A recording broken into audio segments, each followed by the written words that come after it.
شورشیدن مردمان فینیتو همچنان ادامه داشت و کار به جاهای باریک کشانیدندی. شل چه شده؟ چه خبر شده؟ بازم فتنه اومده؟ والا هر جا دیدیم دارن شما را پاره میکنن، یعنی منظورم اینه که دارن عکستون رو پاره میکنن. برو بگو تقصیر برادرزن کت خدای روستای بغلی است. تقصیر روستای پایینی اونور دریاچه است. اینا دسیسه دشمنه. و اینگونه بودندی که قالقال برای خاموش کردن آتش فتنه راهی میدان فینیتو شد. اما ای ددم وای، نشونگیری کنید. حالا آتیش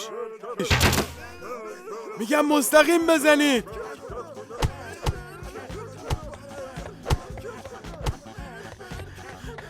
کت خدا آقا، اوضاع غیر قابل کنترل است. باید فرار کنیم.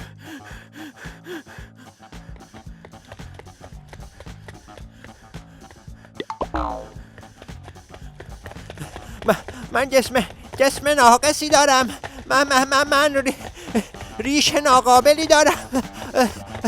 من بدبختم، بیچارم. این چنین بود که اهالی روستا این کت خدا را طوری زدند که مثل بز برقصه. ای جانم برگه.